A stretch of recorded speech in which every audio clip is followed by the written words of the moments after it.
we are going to perform experiment 3 on full wave rectification, and we are using the virtual lab platform, and the aim of this experiment is to trace the wave shape of the electrical signal at the input and the output terminals of full wave rectifier and calculate its ripple factor. I would like to thank team of IIT Kharagpur for providing virtual lab, and we are able to demonstrate experiments to our students easily via this interactive platform. The objectives of this experiment are: at the end of the experiment, the student shall be able to explain what is rectification. Student shall be able to make the connections of full wave rectifier and trace the wave shape at the input and the output terminals of full wave rectifier, and finally calculate the ripple factor. I would like to give you some theory background about the full wave rectifier, and we will be going to discuss about what is rectifier, what are the different types of rectifier, the circuit diagram of full wave rectifier with its working, and the calculation of ripple factor. So how we define a rectifier? Rectifier is basically an electronic circuit that converts AC to pulsating DC. We have basically two types of rectifier. One is the half wave rectifier and another is the full wave rectifier. Half wave rectifier is converting half of the AC signal to pulsating DC, and the full wave rectifier is utilizing both half of the input signal for conversion of AC to pulsating DC. The full wave rectifier can be of two types. One is the center tap full wave rectifier and another is the bridge rectifier. So by the name itself, the idea is the full wave rectifier converting the whole of the input waveform to one of the constant polarity that can be positive or negative at its output. So as it is utilizing both half of the cycles of input for conversion from AC to pulsating DC, that's why it is considered to be more efficient as compared to half wave rectifier. This is the circuit diagram of center tap full wave rectifier. In this circuit diagram, we can see here this is the source by which AC signal is provided, that is 220 volt. This is AC supply mains, and here we have connected the step down transformer because we need conversion of AC to DC, and the purpose of getting DC is for the different applications in the electronic circuit, and usually the DC supply requirement is in the range 0 to 15 volt, so that is very less as compared to 220 volt. So first of all we step down AC with the help of step down transformer. Then after that we have made the arrangement of two diodes D1 and D2, and this circuit is acting as the center tap full wave rectifier because here the transformer used is the center tap transformer. That's why this rectifier is called as the center tap full wave rectifier. In the center tap transformer, this is the primary winding to which AC supply is given, and on the secondary side we have three terminals. This is the top of secondary winding, this is bottom of secondary winding, and this terminal is called as the center tap terminal. So top of secondary is connected to p-type material of diode D1. The bottom of secondary is connected to p-type material of D2, and the cathode of D1 and the cathode of D2, they are made common, and this particular terminal and the center tap terminal, in between we have the external load resistor across which the rectified output can be seen, that is in the form of pulsating DC. So how this circuit works? To understand the working of center tap full wave rectifier, we have divided the analysis into two cases. Like this is the applied AC signal.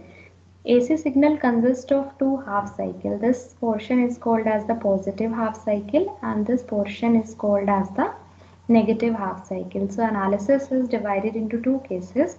First we consider positive half cycle, then we consider the negative half cycle. So what is going to happen in the positive half cycle? The top of secondary is at plus potential and the bottom of secondary is at minus potential, and on the center tap terminal the opposite polarity is induced. If plus polarity is appearing here, minus will be induced here, and if minus is appearing here, plus will be induced here. So on a single terminal both the polarities are appearing, that's why this terminal is considered to be neutral terminal, called as the center tap terminal. So the p-type material of D1 is getting positive potential, so this diode will be forward biased, and the p-type material of D2 is getting minus potential, so this diode will be reverse biased, acting as open circuit, and ideally this is acting as short circuit. So direction of current will be from point P to Q to R to S to T and then to U. So current is flowing in this loop P, Q, R, S, T, U, then back to P. So as the current passes through this load resistor, so obviously there will be voltage drop across the load resistor, and the output can be seen approximately same as input. Ideally it is shown exactly same, but practically this is slightly less as compared to this voltage, because there is some drop across this particular diode, because this diode consists of either silicon or germanium material. So in the case of silicon the drop here is 0.7 volt, and in the case of germanium the drop here is equal to 0.3 volt. And what happens in the negative half cycle? The top of secondary is at minus potential, the bottom of secondary is at plus potential, because the polarity changes in the negative half cycle. So plus will be induced here and the minus will be induced here. So now p-type material of D1 is getting minus potential, so this will be acting as reverse biased open circuit, and as p-type material of D2 is getting positive potential, so this diode will be now forward biased, and the direction of current is from terminal V, R, S, T, U, then back to V. Now the current starts to flow in this closed loop, and as again the current is flowing through this load resistor, so there will be again voltage drop across the load, and we can observe very important point that corresponding to negative half cycle also we are getting the positive half, because if we compare the direction of current in the positive half cycle in the load resistor and the direction of current in the load resistor even in the negative half cycle, the current flows from S to T in both the cases. That's why this is considered to be positive. So we have seen that the applied AC signal is converted to pulsating DC, and as both the half cycles of AC are utilized for the conversion, that's why this is considered to be good converter of AC to DC as compared to half wave rectifier. And this is the another arrangement for the full wave rectification. This circuit is called as bridge rectifier. In the circuit of bridge rectifier, the bridge type structure arrangement is made with the help of 4 diodes D1, D2, D3 and D4, and the anode of D1 and the cathode of D4 they are made common, and on the another side the cathode of D3 and the anode of D2 the both are made common, and the common terminal, this is Q, and here the common terminal is V. So between the terminal Q and V the signal is applied for which the rectification is required, and on the another side of bridge, like here we have the cathode of D1 and the cathode of D2 that is made common at point R, and here we have the anode of D4 and the anode of D3, this point is made common with terminal U. So between U and R external load resistor is connected here, across which the rectified output can be seen, that is in the form of pulsating DC. And to understand the working, again we have taken two cases. This is the AC supply, step down transformer is required here for conversion, for stepping down this AC. Then for conversion of AC to DC we have this bridge rectifier, And how circuit works: in the positive half cycle, top of secondary is at plus potential and the bottom of secondary is at minus potential. And because of this plus potential, this diode D1 will be forward biased. And if we see the bottom side, because of this minus potential, this D3 diode will be also forward biased. So in the positive half cycle, D1 and D3 will be forward biased, and the direction of current will be from point P to Q, then Q to R, then R to S, then S to T, T to U, then U to V, because this is also forward bias, then V to V dash, then to W, then back to P. So current starts to flow in this closed loop, and as the current is flowing through this load resistor, so obviously there will be voltage drop across the load resistor, and here we can see the output voltage approximately same as input voltage. And corresponding to negative half cycle, the polarity gets reversed. Here the potential will be minus and here the potential will be plus. Now as this minus is connected to cathode of D4, so this diode will be now forward biased, and this plus is connected to anode of D2, so this diode is also forward biased. So opposite two diodes will be reverse biased now, and these two opposite diodes will be forward biased now, and current starts to flow from this terminal now. That will flow from W to V dash to V via this D2 to R, then S, then T, then U, then Q, then P, then back to W. So in this way again the current flows through the load resistor. So there will be voltage drop across this load resistor, and we can see we are getting the output voltage even in the negative half cycle. In this way the AC signal is converted to pulsating DC. We have the various differences between the half wave rectifier, Sander tap rectifier and the bridge rectifier, and here the concern is to calculate the ripple factor for this experiment. And ripple factor formula we have discussed in the last experiment of half wave rectifier, that ripple factor is IRMS divided by IDC whole square minus 1 under the root. We can also consider voltages or current, that is our choice. So here we have taken the ratio of current. So IRMS in the case of half wave rectifier was Im by 2, but in the case of Sander tap and the bridge rectifier, IRMS is Im by root 2, and IDC for half wave rectifier was Im by pi, and in the case of Sander tap and bridge rectifier it is Im by root 2. So we are putting this formula for IRMS, that is Im by root 2, and the IDC as 2Im by pi. So we are putting both formulas here and calculate gamma. So gamma for half wave rectifier was 1.21, but when we calculate for Sander tap and bridge rectifier, it should come out 0.482. So this is the expected result when we perform the experiment and calculate the ripple factor. In the case of full wave rectifier, it should come out near to 0.482. So when we perform this experiment physically in the lab, so we are going to make connection on the breadboard. So for bridge rectifier, we need the 4 diodes and the number is 1N4007.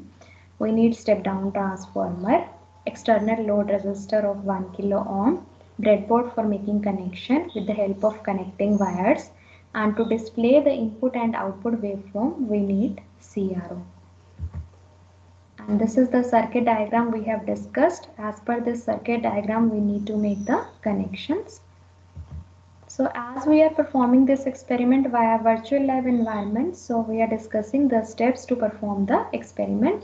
First of all, we need to visit the website. This is the URL of website. So we go to this website, then we click on the list of experiment tab. When we click on the list of experiment tab, we have a list of experiments that will appear on screen. And as we are going to perform full wave rectification, so we will select this experiment from the list of experiment. Then we go through the various tabs here, like theory is there, procedure is there.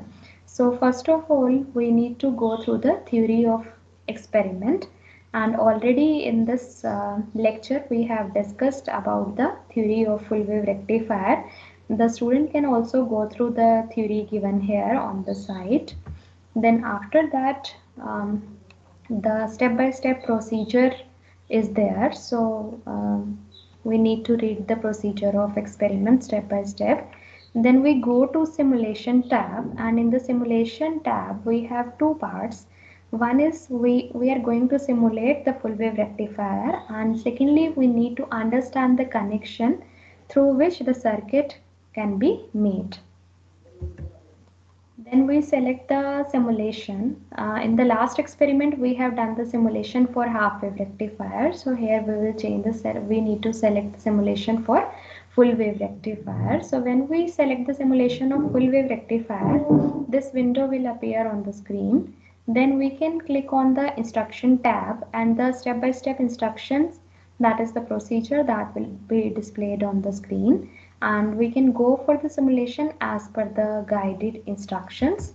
And finally we need to trace the wave shape of input and output signals of full wave rectifier and calculate its ripple factor and the expected characteristics from the full wave rectifier. This is the input signal and this is the expected output signal, and when we calculate the ripple factor it should come out 0.482. So this is the procedure to perform the experiment.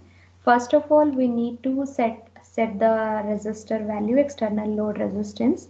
Then we click on button to start the experiment. Then we click on the sine wave button to generate the input waveform, and click on oscilloscope button to get the rectified output. Then we vary the amplitude, frequency, volt per division using the controller. Click on dual button to observe both the waveform, and the channel 1 and the channel 2 is to display the input and the output waveform. And finally we need to calculate the ripple factor, and that should come out equal to 0.483. So to understand the procedure and to perform the experiment step by step, we need to move to the website and perform the experiment step by step. Today we are going to perform experiment via virtual lab platform, and the aim of this experiment, that is to trace the wave shape of input and the output signal of full wave rectifier and calculate its ripple factor. So first of all we need to see the connections here. So this is the circuit of bridge rectifier, and in the bridge rectifier the four diodes D1, D2, D3 and D4, they are connected in the form of a bridge.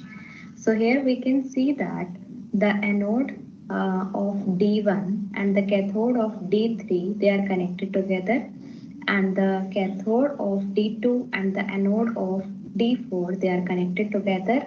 So in between this terminal and this terminal the input sinusoidal signal is given. This is the applied AC signal which need to be rectified. The purpose of rectifier is to convert AC to pulsating DC. So AC input signal, that is the sinusoidal signal that we apply here across these two terminals. So this is the source by which we are supplying the input signal.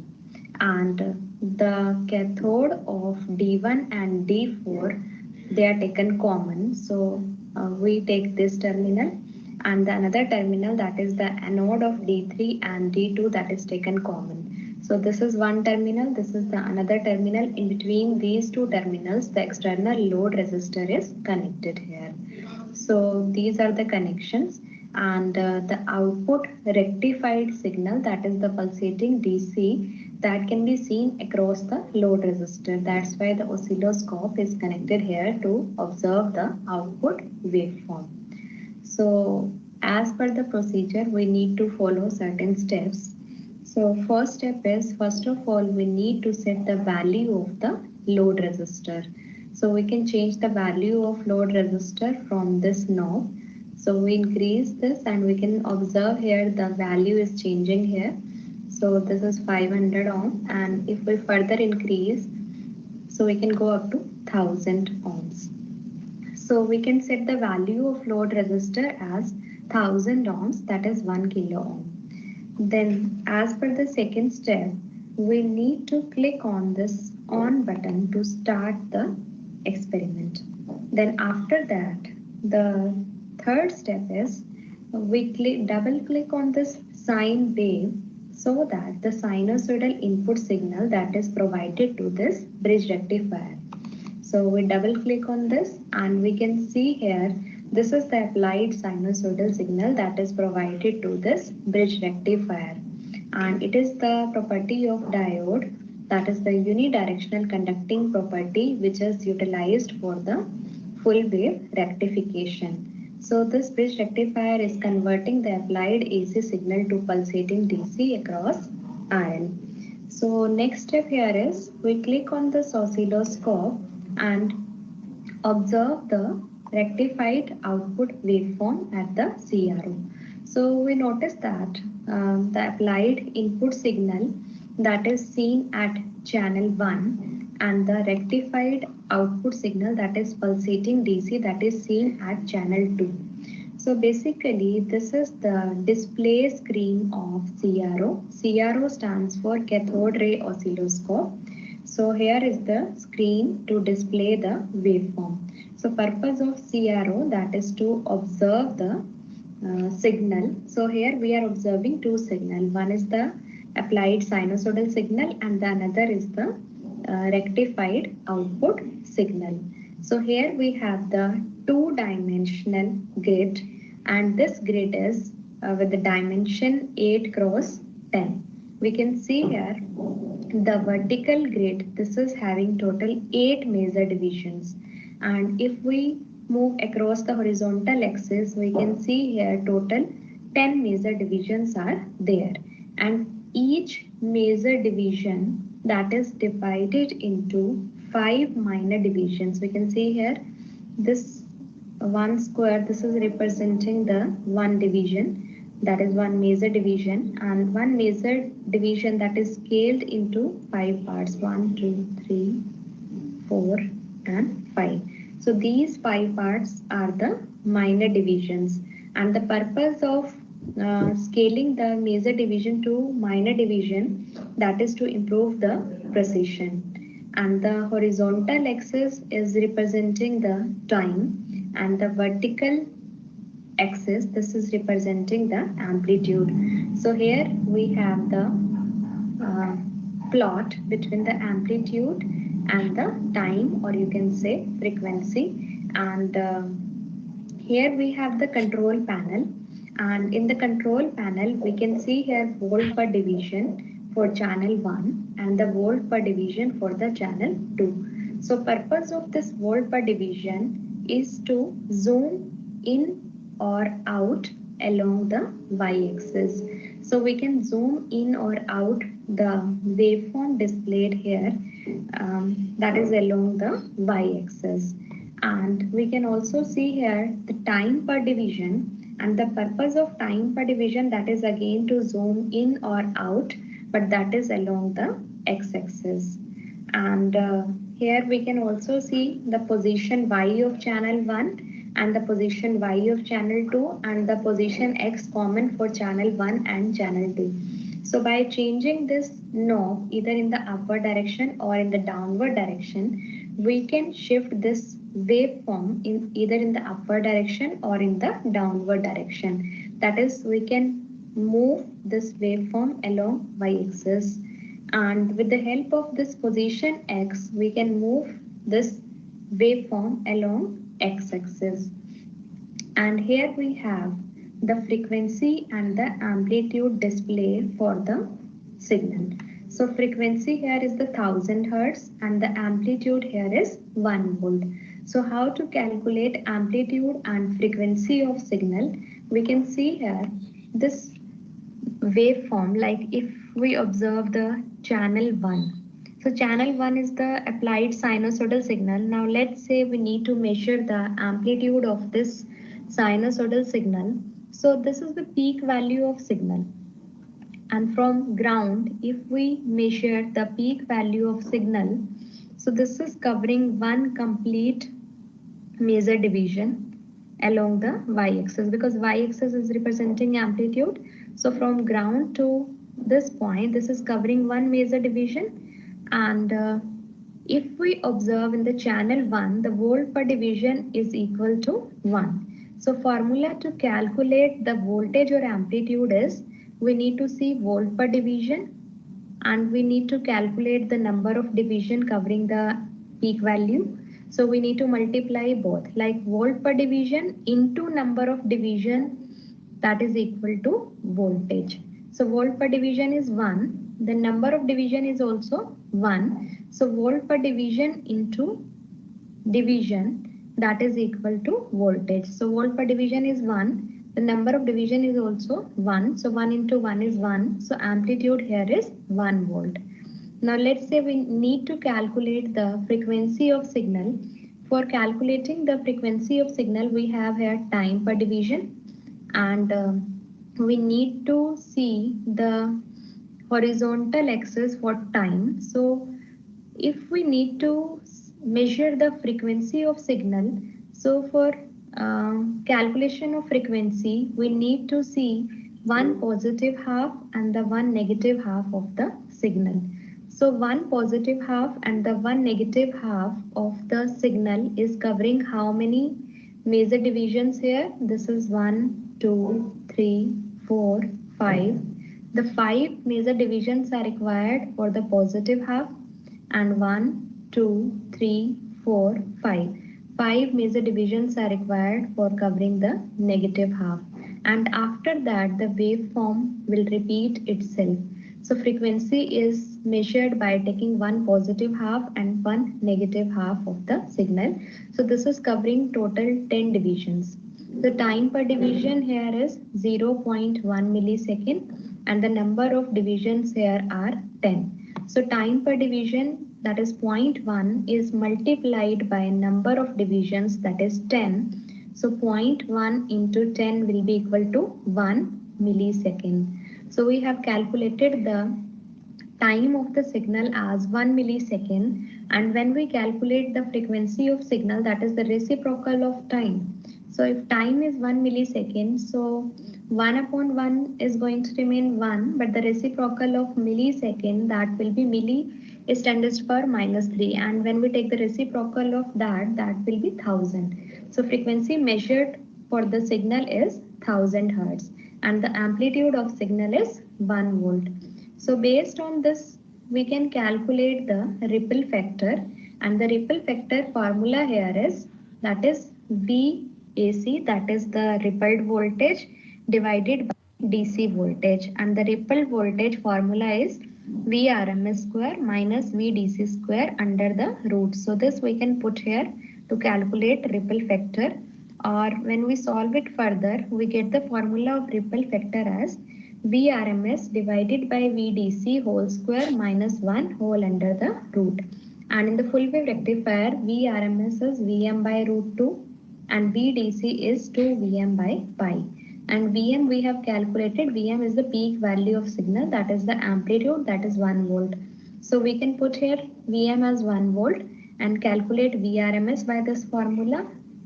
And secondly, we need to calculate Vdc with the formula 2 Vm by pi, where Vm is 1 volt. So we can calculate Vrms and Vdc, and we can put these two values in the formula of ripple factor, and the expected value of ripple factor for the full wave rectifier is 0.482. So our result should match equal to 0.482, and ideally the result should be same, but practically there is slight deviation from 0.48. So this is about the full wave rectifier, and we can see here channel 1 is displaying the sinusoidal input signal, channel 2 is displaying the rectified output signal. This is to see the ground, and when we click on this dual is to display both the waveforms simultaneously for channel 1 as well as channel 2. And with the help of this position Y for channel 1, we can shift the channel 1 waveform in the upward direction. Like we can see here, the blue one, this is the sinusoidal input signal. So this we have shifted in the upward direction. And with the help of channel 2 position Y, we can shift the channel 2 waveform. So let's shift the waveform in the downward direction. So we have shifted the waveform of channel 2, that is the rectified DC output voltage, in the downward direction with the help of this position Y. And now we can vary the frequency and amplitude also. Like if we want to increase the frequency, we can observe here the frequency is changing because we are increasing the frequency from this frequency node. So frequency of signal is changing. And if we want to increase the amplitude of signal, that we can also vary like this. And if we want to decrease the amplitude, that also we can do like this. So with the help of this, we can vary, either increase or decrease the amplitude. And with the help of this volt per division and time per division, we can zoom in or out. So this is all about the full wave rectifier. And secondly, we need to make the connection also as a part of simulation to get the experience, like how we are going to make connection on the breadboard. So for making the connection, we have the various nodes displayed here, and how we are making the connection. Let's say we need to make the connection between this 1 and 7. So how we are making the connection between 1 and 7? So we need to click on one node from which the connection need to be made and drag it to the another node to which the connection is required. So with the help of this, we can make the connection. So first of all, we need to connect the node number 1 to node number 7. Why? Because sinusoidal input signal we are displaying on channel 1 of CRO. So this node 1 is channel representing channel 1. So sinusoidal signal, as this is need to be displayed on channel 1. So we are making one connection between the 1 and 7. Like in the CRO, we have two channels. So with the help of props, we can connect the CRO with the function generator, by which we can get the sinusoidal signal. So we make one connection between the node 1 and 7. We click on node 1 and drag it to node 7. Like this. This is first connection. After that, the next connection is made between the node 4 and the node 7, because applied sinusoidal signal, this is obtained from the source, and that need to be applied between these 2 points, that is the anode of D1 and the cathode of D3. This is represented by node 4. So we need to make connection between node 4 and the node 7 like this. Then the next connection is made between the 12 and 5. So this is the node number 12. This is representing ground, and this is the common of D2 and D4, the cathode of D2 and the anode of D4. They are made common and represented by node 5. So this particular common terminal, this need to be connected to ground. So there will be connection between the node 12 and the node 5. And the ground connection is highlighted with the black color coding. Then after that, the next connection is made between the 12 and 11. Why? Because this is the external load resistor connected here, and the one terminal of load that is also need to be grounded. So one connection is made between the 12 and the 11. Then the next connection is made between the node number 8 and the node number 9. So this is the node number 8, and the node number 9 is representing the channel 2, because across the load we are observing the rectified output waveform, and the output waveform that need to be displayed via oscilloscope at channel 2. So we make the connection between 8 and 9. So this is the connection between 8 and 9. Then after that, the next connection is made between the 6 and 10, because at the common point of cathode of D1 and the cathode of D4, external load resistor is connected. This is the external load resistor. So between 6 and 10, the connection need to be made so that the load can be connected with the bridge structure that is made up of 4 diodes. And then the next connection is made between the 3 and the 11. So this is the node number 3 and this is the node number 11, because the load that is connected in between the common cathode of D1 and D4, that is one end, and the common of two anodes of D3 and D2. This is representing common anode of D2 and D3, and this is representing common cathode of D1 and D4. So next connection is made between 3 and 11. So between this point and this point, the load is connected. At this point, sinusoidal signal is given. This terminal is grounded. Then after that, the next connection that is made between the 10 and the 8, because across the load we need to see the rectified output waveform via oscilloscope. So next connection is made between 10 and 8. So in this way we have completed all the connections. Now we can verify connection by clicking on this check connection button. When we click on this check connection and the message displayed here is right connection, that means we have done the connection successfully. Then after that we can go ahead with all the steps we have discussed. Like first of all, we need to set the value of load resistor. Then we click on this on button to start experiment. Then after that, sinusoidal signal is given via this particular button by double clicking on this. Then after that, the rectified output waveform is seen by clicking on this oscilloscope. Then after that, we can observe the two waveforms simultaneously by clicking on this dual, or we can observe the individual waveform by clicking on channel 1 for input and clicking on channel 2 for output waveform. And finally, we can calculate the ripple factor. And here is the calculator facility also. With the help of this, we can go for the calculation. So this is all about the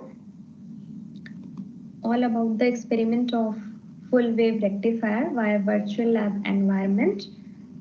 Thank you. So by this method, we can perform the experiment. These are the references used to demonstrate this experiment. Thank you.